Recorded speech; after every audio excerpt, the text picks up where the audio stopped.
पतीला जे आवडतं, पतीला जे लागतं, जे पाहिजे असतं ते न मागता देणं हे खऱ्या पतिव्रतेचं लक्षण आहे. महाराज म्हणतात, स्वामी काज आपण अभंगाच्या बघा 10 वाजून 10 मिनिटं झाले तर आपण अभंगाच्या पहिल्या चरणाच्या पहिल्याच शब्दात आणि ह्या अभंगावर मी एका गावामध्ये 11 वर्ष कीर्तन केले. महाराज 11 वर्ष एकच अभंग, 11 वर्ष. त्याच्यामध्ये माझा मोठेपणा अजिबात नाहीये. मला विचारतात बरेच लोक, ताई तुम्ही कीर्तन कुठे शिकलात, गायन कुठे शिकलात. मी सांगत असते मी कुठंच शिकायला गेलेली नाही. कुठल्या बुवाकडे नाही, बाईकडे नाही, तीर्थावर नाही, आळंदी नाही, पंढरपूर नाही, कुठंच गेलेली नाही. माझ्यासाठी माझी आई आळंदी आणि माझे वडील पंढरपूर आहेत. बाकीच्या तीर्थाची मला गरजच नाही. बाकीचे तीर्थ मला माहित सुद्धा नाहीत. आणि लोक म्हणतात नाही 4 बन यात्रा वगैरे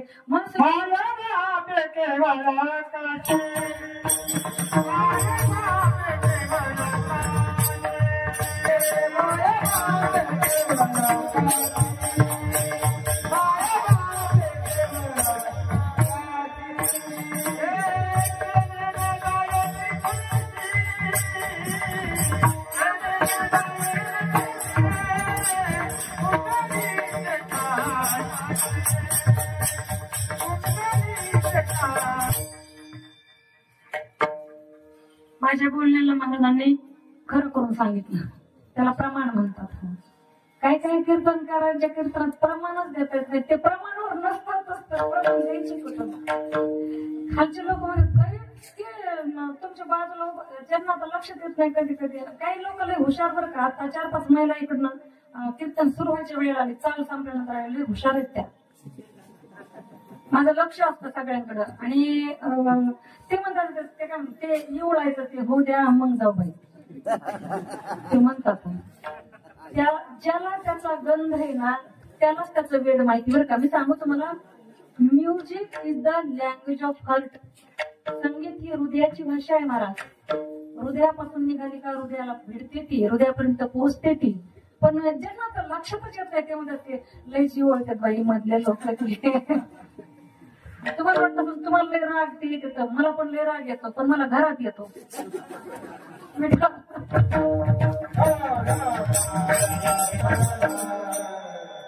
आपलं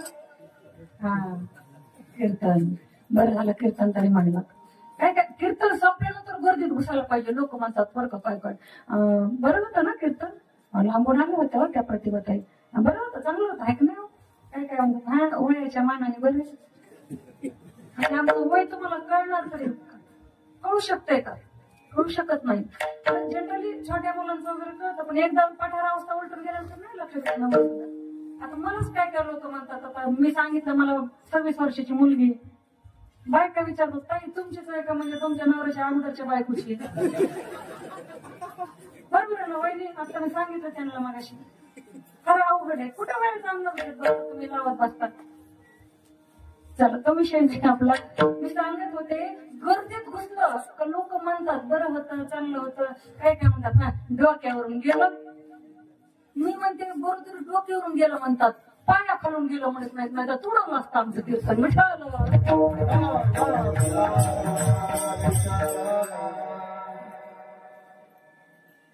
माय बाप केवळ काशी तिने न जावे तीर्थाशी. ज्याचे मायबाप जिवंत आहेत त्यांनी कुठलंच तीर्थ नाही केलं तरी पण चालते. पुंडलिकानं काय केलं? मायबापाची सेवा केली फक्त. आणि मायबापाच्या सेवेचं फळ आज पांडुरंग परमात्मा पंढरपूर मध्ये उभा आहे. अहो पांडुरंग परमात्मा मागे उभा होता. कुणाच्या? पुंडलिकाच्या. भगवान परमात्मा मागे उभा आहे. पुंडलिकाला भगवान परमात्मा म्हणतोय हे पुंडलिका, अरे तुझ्या आई वडिलांच्या सेवेच्या बळावर मी प्रसन्न झालोय तुला. वास्तविक पाहता तो बायकोच्या मागे असा बरं का, हे कुणी सांगत नाही. तो बायको रुसून आलती म्हणून तिच्या मागे आलता. मग त्याला वाटलं तर हे भक्तव्य आहे तर आपल्या ह्याची भेट घ्यावं लागेल. बरोबर आहे म्हणून लय कामात काम करतो तो पण आपल्यासारखं. तर तो आलेला आहे देव मागे उभा राहिलाय पुंडलिकाच्या. पुंडलिकाला म्हणतोय अरे पुंडलिका बघ ना माझ्याकडं. पुंडलिक काय म्हणतो माहिती? पुंडलिक काय म्हणतात, कोण आहात तुम्ही मला माहित नाही, कोण आहेस तू? देवानं सांगितलं अरे कर्तुमा कर्तुम अन्यथा कर्तुम शक्तीचा मालक मी भगवान परमात्मा आहे साक्षात. मागे वळून पाहिलं नाही. बाजूला एक वीट पडली होती, ती वीट घेतली आणि भगवंताकडे अशी भिरकावली. ठेवली सुद्धा नाही बरं आई, ठेवली पण नाही वीट, भिरकावली माग वीट. माग पाहिलं पण नाही कोण आलंय. आणि त्या विटेवर उभा राहायला सांगितलं. हे देवा, तू असशील देव, असशील तो भगवान परमात्मा, तेव्हा ही भीत आहे, या भीतेवर उभा राहा. तोपर्यंत माझे आई वडील शांत झोपत नाहीत ना, त्यांची सेवा संपत नाही ना, तोपर्यंत या विटेवर उभा राहा. तो आजपर्यंत त्याच विटेवर माझा पांडुरंग उभा आहे बरं का. अशी विट जोडली हो त्या पुंडलिकानं. कशी ऐका, कशी रे विटा जोडली पुंडलिका, कशी रे विटा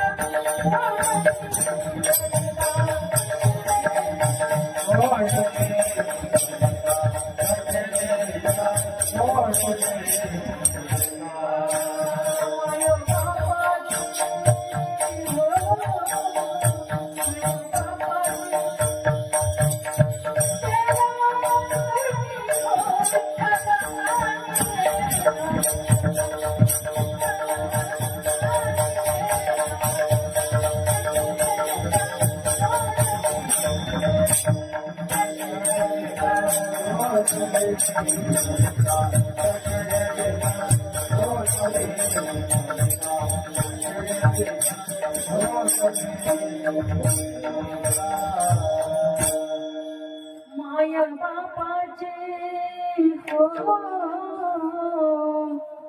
माया बापाचे सेवा करुणी हो ठाण्याला.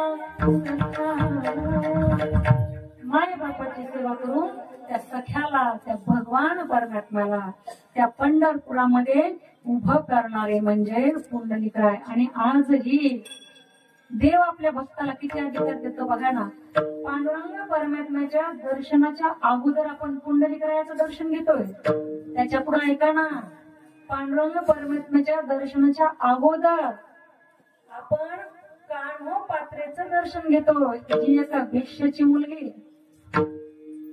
धन्य कान्होपात्रा. अहो कान्होपात्र म्हणजे काय ऐका, जिला कान्होबानं पात्र ठरवलं, जिला कान्होबानं पात्र ठरवलं, तिचं नाव कान्होपात्रा, तिचं नाव कान्होपात्रा बरं का. त्यानं आपल्याला पात्र ठरवलं पाहिजे.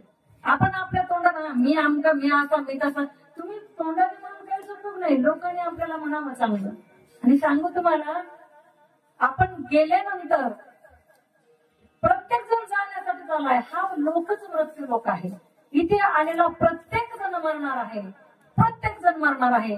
पण मेल्यानंतर सुद्धा आपली कीर्ती मागे ओढून राहावी. तुका म्हणे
येथे पाहिजे जातीचे येण्याजवळचे काम नाही करतात. कलाकार आहेत जातीवंत कला. तुम्हाला कलाकाराची व्याख्या माहिती आहे का? मी नेहमी सांगते, कलाकार कोणाला म्हणतात बरं का? प्रत्येक गोष्टीला व्याख्या आहे. कलाकार कोणाला म्हणतात ऐका ना, जो उम्र भर बांध कर रख सकता है, जो उम्र भर बांध कर रख सकता है, उसे प्यार कहते हैं. और अपनी कला से जो दुनिया को हिला सकते हैं, उन्हें कलाकार कहते हैं, उन्हें कलाकार कहते हैं. कलाकार त्यांना म्हणतात, आपल्या कलेनं दुनियेवर ते राज्य करतात, त्यांना कलाकार म्हणतात. कलाकार त्यांना म्हणतात, आपल्या सद्गुणाने समाजावर राज्य करतात, कलाकार त्यांना म्हणतात बरं का.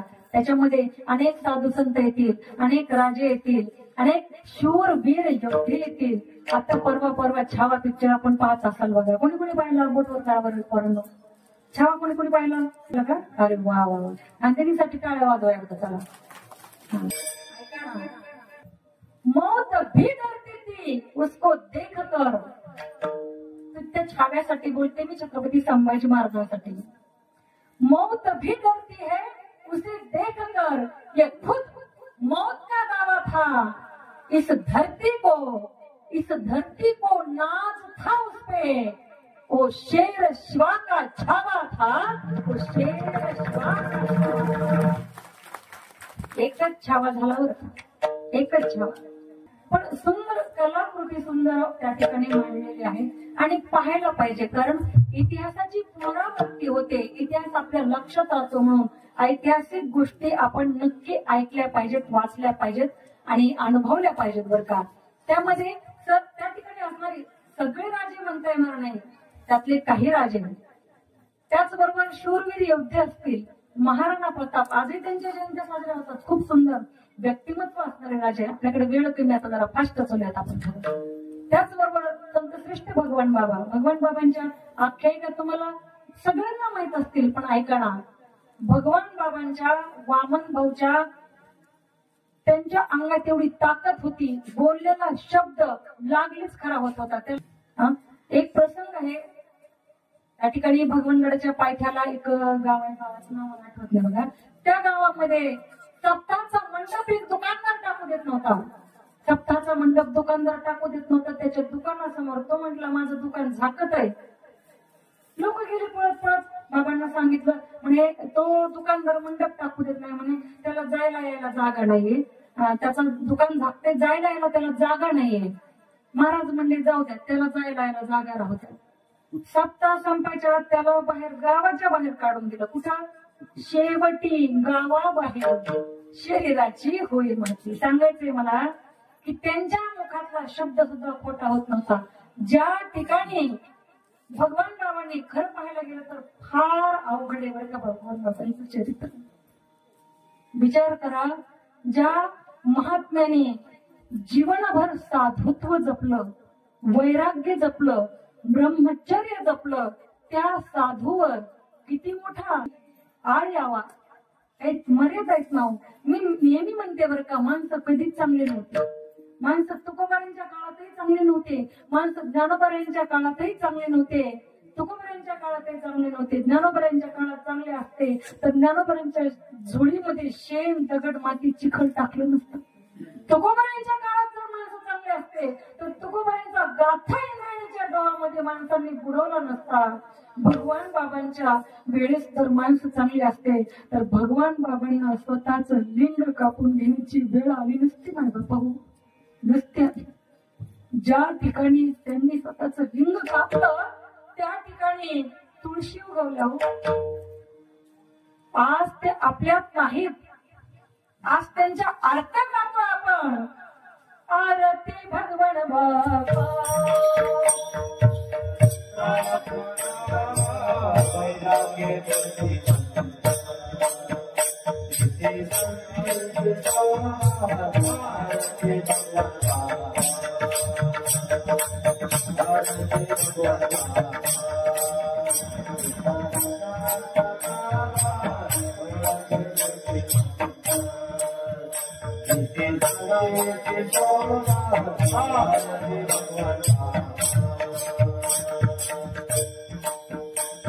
तुळशी उगवल्या रक्त सांडाल जेथे, धावणी आले देव दिले आभाळ तेथे.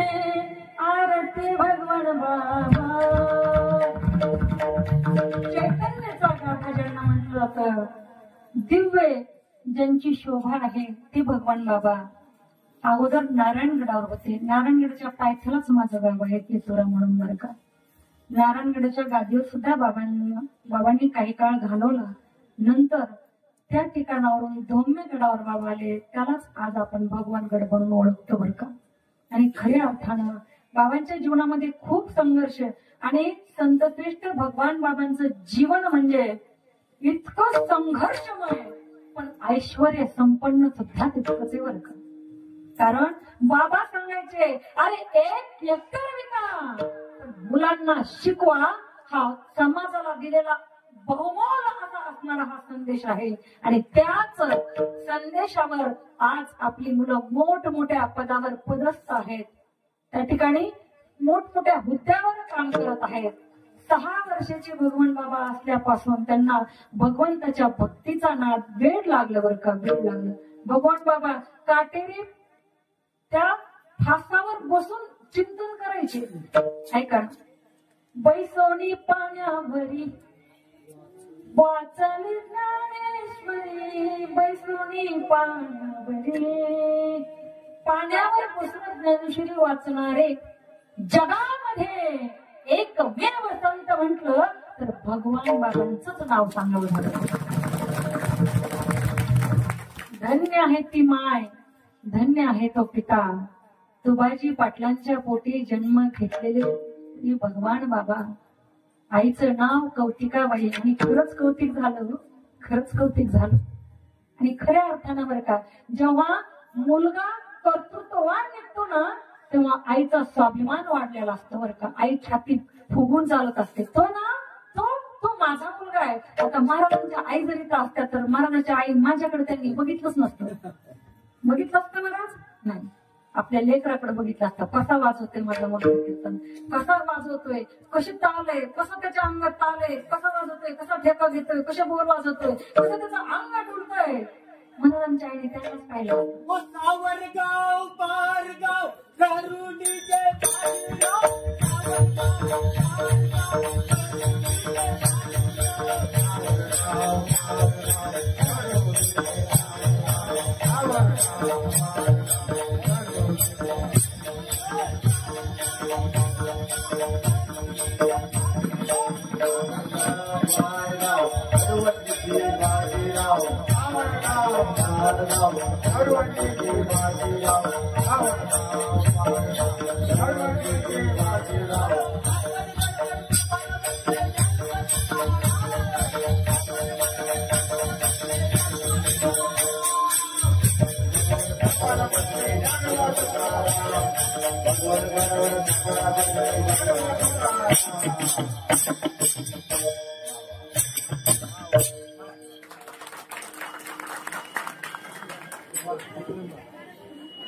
एकच नंबर वर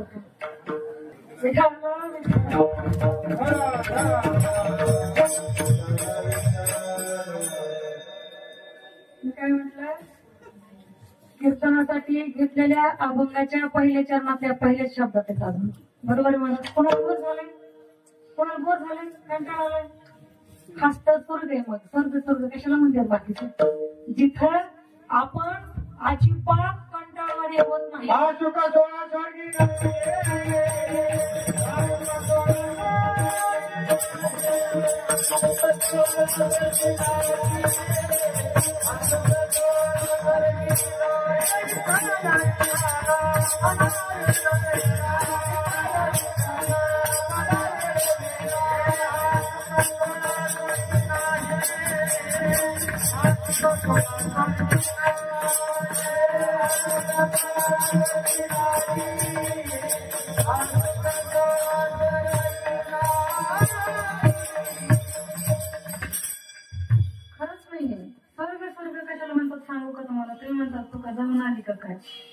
जाऊन नाही आली, पण साधू संतांच्या वचनावर विश्वास ठेवून सांगते.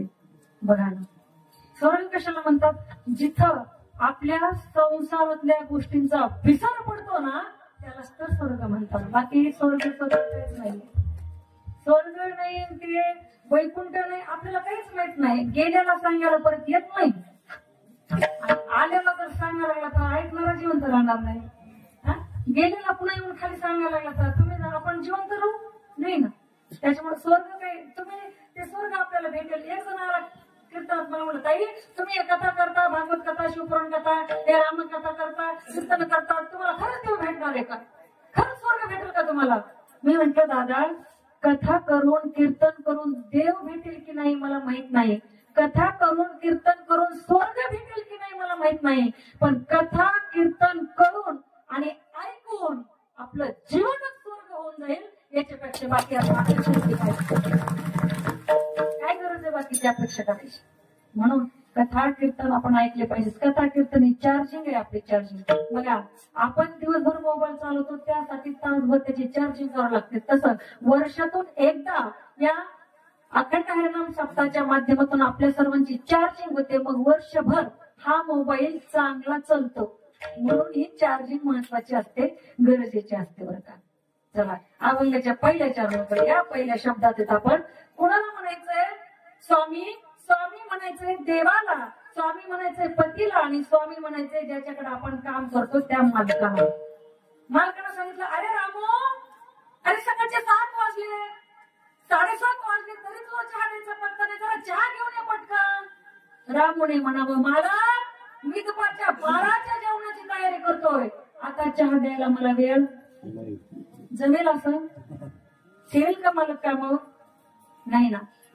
पुन्हा 12 वाजले. ऐका ना महाराज, पुन्हा 12 वाजले. मालकाने सांगितलं, अरे रामो जेवायला वाढतोस का रे? रामू म्हणला, मालक तुम्ही नाही का सकाळी 7:30 वाजता सांगितलं होतं चहा करला, तो आता करतो. सुट्टी होणार, सुट्टी झाल्याशिवाय राहणार नाही. काय तात्पर्य सांगायचं? मालकाला जे ज्या वेळेत लागतंय ते नोकरानं पुरवायचं. म्हणून स्वामीचं कार्य आपण केलं पाहिजे. आपण एका शब्दातून पार पडलो फक्त. कार्य आपण केलं पाहिजे. स्वामीचं कार्य आपण केलं पाहिजे. पुढचा शब्द आहे गुरुभक्ती. गुरु म्हणजे काय? गुरु, व्हॉट इज मीन बाय गुरु? गुरु कोणाला म्हणायचं? गुरु या शब्दातच त्याची व्याख्या. ऐका ना, गु म्हणजे गुह्य ज्ञान आणि रु म्हणजे रुजविणारा. तर नाम गुरु, त्याचं नाव गुरु. आता गुरु गुरु गुरु गुरु करून सोडणारे गुरुही भरपूर भेटतात. गुरु गुरु करतात सोडून देतात. त्या गुरुच्या ते गुरु काही कामाचे नाहीत. आणि खऱ्या गुरुला शिष्य सुद्धा खरा तसाच भेटायला पाहिजे होता. सत्शिष्य कुणाला म्हणायचं? ऐका ना, सद्गुरु कुणाला म्हणायचे? गुरु तेथ ज्ञान, ज्ञानी आत्मदर्शन, दर्शने समाधानार्थी जैसे. जिथं गुरु आहे तिथं ज्ञान असलंच पाहिजे आणि ज्ञानवंतच गुरु असला पाहिजे. शिष्य कसा पाहिजे? ऐका ना, गुरु निंदा ऐकता जाण, बोटे घालून तुझे कान, पुन्हा न पाहे त्याचे बदन, ऐसे लक्षण शिष्याचे.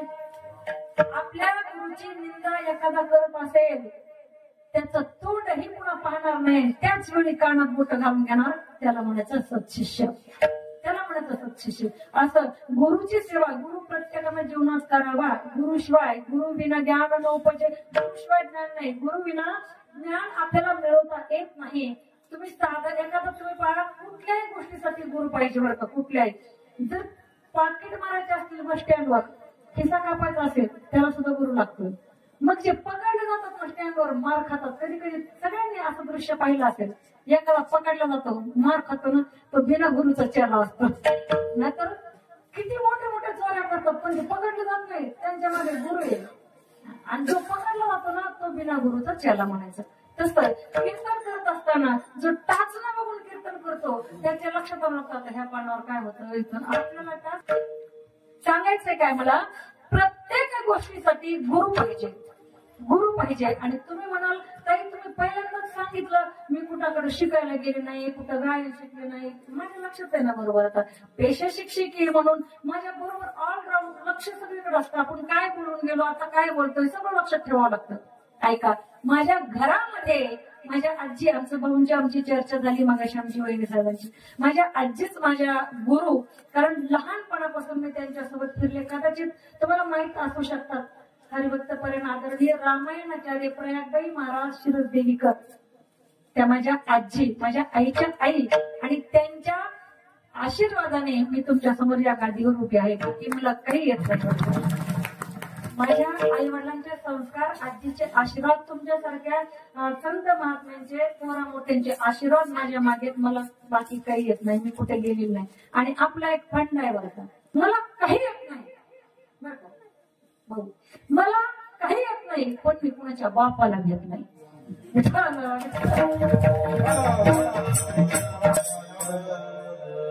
स्वामी काज गुरु भक्ती. पुन्हा पितृवचन. कुणी पाळलं पित्याचं वचन? प्रभू रामचंद्राने आदर्श राजा कसा असावा, आदर्श पती कसा असावा, आदर्श पुत्र कसा असावा आणि आदर्श पिता कसा असावा याचं ज्वलंत जातीवंत उदाहरण सांगायचं म्हटलं तर प्रभू रामचंद्र आहेत बरं का. बघा तुम्ही म्हणता आदर्श सगळ्या गोष्टी आम्ही मान्य करू, पण आदर्श नवरा नाही मान्य करता येत आम्हाला. कारण पत्नी गरोदर असताना तिला वनात सोडून देतो. ऐका ना, ते राजाचं कर्तव्य होतं. राजाच्या बाजूनं सगळा समाज असला पाहिजे. एक जरी विरोधात गेलं त्या विरोधकाचं मत त्याला लक्षात घ्यावं लागतं. एकाच मत गेलं विरोधात, कोणाचं गेलं बाबा? धोब्याचं मत गेलं. आणि तुम्हाला माहिती का तो धोबी पुन्हा कधी आला जन्माला? कृष्ण अवतारात आला पुन्हा. नाही का कृष्ण अवताराने मथुरेमध्ये घुसले की धोब्याला कपडे मागितले, धोब्याने दिले नाही. त्याला एका मुष्टिकामध्ये एका बुक्कीमध्ये काढलं का त्याचा उद्धार केला. तुला मला भेटायचंच होतं, तुझ्या जन्मात भेटला. आता तुला मारता येते कारण आता मी बंधनात नाही, आता मी कुठल्याही वचनात नाहीये. कारण एक पाणी, एक वचनी आणि एक पत्नी प्रभू रामचंद्र होते. कृष्णाच्या काळात त्या जन्मामध्ये ती गोष्ट बाबांनी सोडून केलं सगळं. बरोबर आहे ना? म्हणून काय सांगत होते मी की आदर्श राजा, आदर्श पुत्र, आदर्श पिता आणि आदर्श मुलगा, आदर्श पुत्र प्रभू रामचंद्र बरं का. वडिलांनी सांगितलं तुला वनवासात जावं लागेल, सांगितलं नाही पुन्हा की मी कसं जाऊन कसं राहून, मला तर राजवाड्यामध्ये राहायची सवय. राजवाड्यामध्ये प्रभूचा जन्म झालेला आहे, राजपुत्र आहे प्रभू रामचंद्र. तरी सुद्धा म्हणले नाही. बरं वनवास कुणाला होता? एकट्या श्रीरामांना होता. पण बंधू लक्ष्मण सुद्धा निघाला. बंधू कसा असावा ते आपल्याला रामायण शिकवतं. ऐका ना, आपल्या वाट्याचं भावाला देऊन पहा. आपल्या वाट्याचं सुद्धा भावाला जर दिलं तर तिथं रामायण घडतं. आणि भावाच्याही वाट्याचं आपल्याच घशात उतरवायचं पाहिलं तर तिथं महाभारत घडतं, तिथं महाभारत घडतं. म्हणून आपल्या हातात आहे आपल्याला काय घडवायचं ते. आपल्याला काय घडवायचं ना आपल्या हातात आहे. पित्याचं वचन पाळलं आणि प्रभू रामचंद्र 14 वर्ष वनवासाला गेले. सीता मैया सोबत गेले. ज्या राजकुमारीला त्या धरणीवर चालायचं सुद्धा माहित नव्हतं, त्या राजकुमारीला धरणीवर या मातीवर चालायचं सुद्धा माहित नव्हतं, ती दगडाची उशी घेऊन झोपली.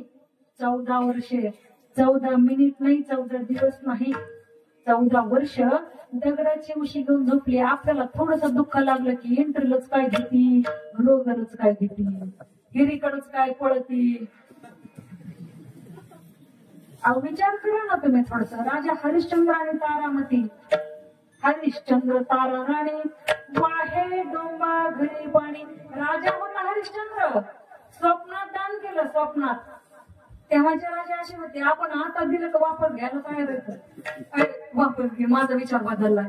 राजाने स्वप्नात दान केलं, पण दुसऱ्या दिवशी उठल्यानं खरंच दान केलं आणि निघाले अरण्यामध्ये. तारामती राणी, छोटासा मुलगा आहे सोबत. अहो किती विचित्र कहाणी तुम्ही जर पाहिलं असेल. स्वतःच्या मुलाचं प्रेम जाळण्यासाठी आपल्या पत्नीकडून पैसे घेणारे राजा हरिश्चंद्र. पैसे घ्यावे लागले. तुम्ही म्हणतात कसे घेतले, फार मोठा इतिहास आहे, सांगत बसत तिथंच संपूर्ण कीर्तन. अजून पुढे जायचं थोडं मला. कारण डोंबा घरी पाणी व्हायला त्या स्मशानामध्ये ड्युटी ज्याला म्हणतो ना आपण, मी आता सांगितलं ज्याच्याकडे चाकरी करतो तो मालक असतो. मालकाच्या आदेश होता इथं जे प्रेत तिथं जळाले त्याच्याकडून अमुक अमुक पैसे, आमके इतके पैसे, इतकं काहीतरी घ्यावं लागतं. तेवढं घेतल्याशिवाय हरिश्चंद्र राजाने स्वतःच्या मुलाचं प्रेत जाळलं नाही हो. इतके सत्यवादी होते. मग आजही आपण शब्द वापरतो, तो काय हरिश्चंद्र सत्यवादी, हरिश्चंद्र काय म्हणजे तो सत्यवादीच होता राजा. आजही त्यांचं नाव निघतं. सांगायचंय मला, पित्याचं वचन पाळलं. बरं, पित्याचंच वचन पाळायचं, आईचं पाळायचं नाही असं नाही करायचं. आईचं वचन नाही पाळलं. वास्तविक पाहता प्रभू रामचंद्रांना काही मातेनंच दिलेलं आहे. ते वचन मागून घेतलेलं दशरथाकडून वनवासात पाठवलं. कैकेयीचं वचन पाळून दशरथ राजाने वचन पूर्ती करण्यासाठी प्रभू रामचंद्राला वनवासात पाठवलं. आणि आईचं वचन आईनं आवाज दिला ना, आपण ऐकून न ऐकल्यासारखं केलं तर शास्त्र सांगते काय होतं ऐकताना. माता माऊली पाचारी जगाला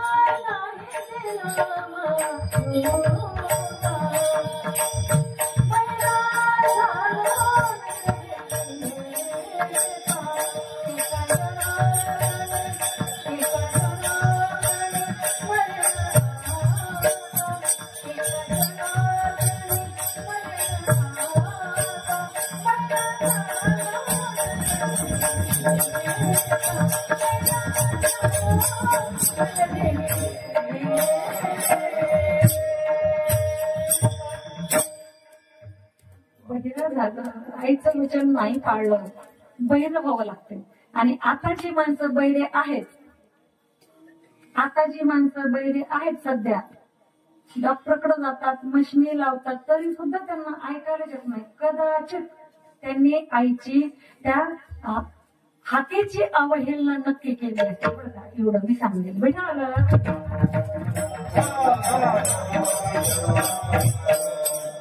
आईचं आणि पित्याचं वचन आपण पाळायचं. आई फार श्रेष्ठ आहे हो. अहो जो देव आहे ना, तिन्ही जगाचा स्वामी ना, स्वामी तिन्ही जगाचा म्हणतात. आई विना भिकारी. आईचं पण महत्व तेवढे, आणि बापाचं महत्व अजिबात कमी नाहीये. कारण त्या बाईला आई बनवणारा बाप आहे, त्याचं सुद्धा तितकंच महत्व आहे. म्हणून आई वडिलांचं म्हणणं, आई वडिलांची आज्ञा, आई वडिलांचा सन्मान करा, हे अभंग आपल्याला शिकवतं बरं का. आणि शेवटचा शब्द आहे पतीची सेवा. सेवा पती, पतीची सेवा किती आपण करतो मी मागाशी बोलून गेले.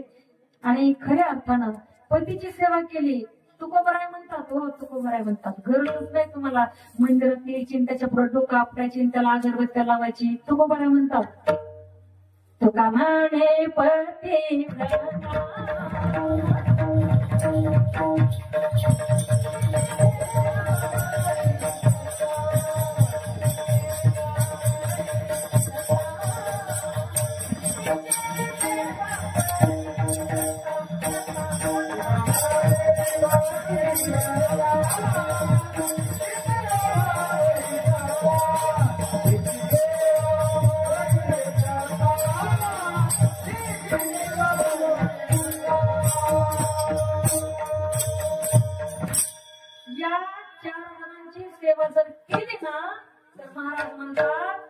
विष्णूची महापूजा आहे. अभंगाचं दुसरं चरण.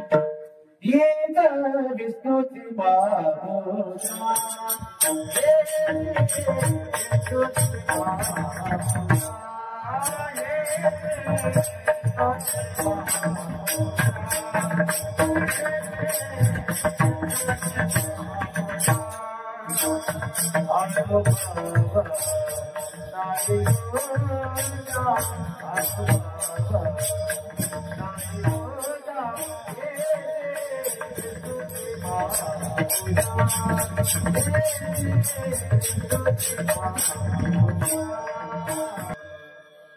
या 4 जणांची सेवा करायची. मग महाराज म्हटले हीच विष्णूची महापूजा. ते 4 जण कोणते?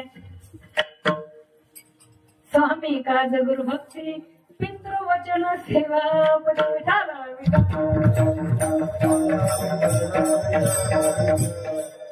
आपल्या अभंगाला 4 दरवाजे, जसं मंदिराला असतात ना, काही मंदिराला बरेच दरवाजे. आपल्या अभंगाला 4 दरवाजे. मी कुठून पण बसत असते.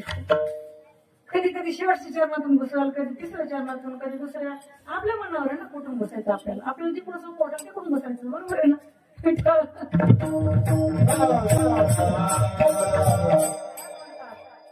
या 4 जणांची सेवा केली, हीच विष्णूची महापूजा. कोणते 4 जण? स्वामी गुरु भक्ती, पितृवचन सेवापती. आणखी काय करायला पाहिजे महाराज? आणखी काय करायचं? ते बोले मुखे दुःख अनेकांच्या दुःखे.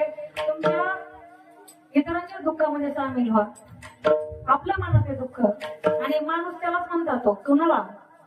किसी के काम जो आए उसे इंसान कहते हैं.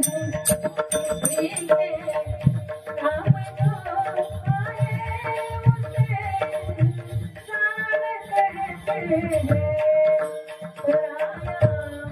दर्द अपनाए उसे इंसान कहते हैं. दुसऱ्यांचं दुःख आपलं म्हणतो त्याला माणूस म्हणायचं खरं. पण आज माणुसकी हरवत चाललेली माणसं आपल्याला भेटतात.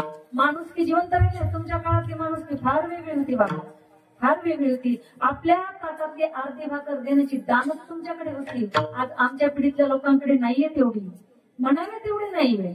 आहे अजूनही नाही असं नाही म्हणतायत, पण आज फार कमी झालं. मी सुरुवातीला सांगितलं माणसांना वाटे लावताना डोळे भरून येत होते, पण आज स्मशानात प्रेम धनाधनात जळलं तर एखाद्या माणसाचे थांब उभे असते तर तिथंच तंबाखू काढते, चोळी देतात. त्याला काही घेणं नाही देणं नाही असं माणसांचं झालंय बरं का. फार अवघड आहे.